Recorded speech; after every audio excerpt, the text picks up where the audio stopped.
उधर America Iran की बातचीत फेल होने के बाद बड़ा सवाल यह भी है कि अब सीज फायर कितने दिन चलेगा। क्या फिर से मध्य पूर्व में युद्ध छिड़ेगा? और अगर अमेरिका इजराइल फिर से ईरान को हमले करते हैं तो इसका अंजाम कितना भीषण होगा?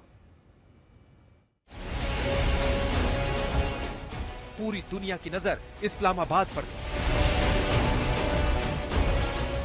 अमेरिका ईरान की बातचीत से निकलने वाले संदेश का इंतजार था। सीज फायर के बीच किसी समाधान की उम्मीद थी, लेकिन बात नहीं बनी तो कुछ ही देर में अमेरिकी राष्ट्रपति डोनाल्ड ट्रंप की नई धमकी सामने आ गई।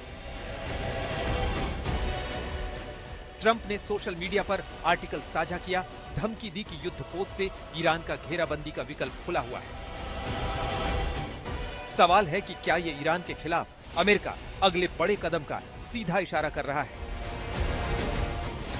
क्या बातचीत फेल होने के बाद अब अमेरिका ईरान पर और भी बड़े हमले की तैयारी कर रहा है?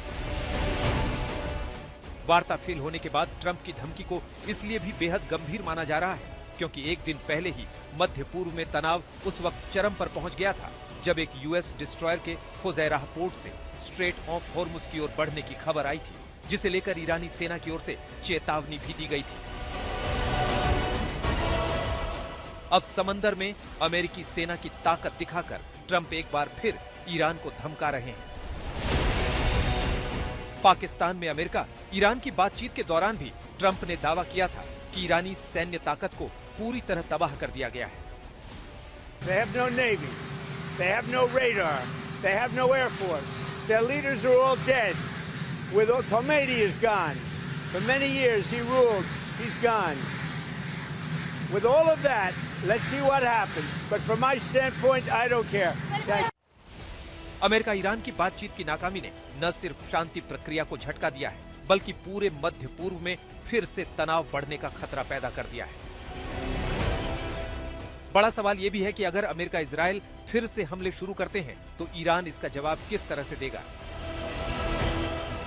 इस बीच उस खबर ने भी मध्य पूर्व में हलचल बढ़ा दी है, जिसमें अमेरिकी खुफिया एजेंसियों ने दावा किया है कि चीन आने वाले कुछ हफ्तों में ईरान को नए एयर डिफेंस सिस्टम देने की तैयारी कर रहा है।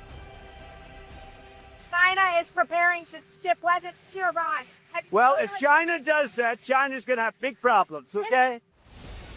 इस्लामाबाद में 21 घंटे चली अमेरिका ईरान वार्ता बिना किसी समझौते के खत्म हो गई। इससे 2 हफ्ते के सीज फायर पर भी सवाल खड़े हो गए हैं। अब सबसे बड़ा सवाल, क्या जंग फिर शुरू होगी या कोई कूटनीतिक रास्ता निकलेगा?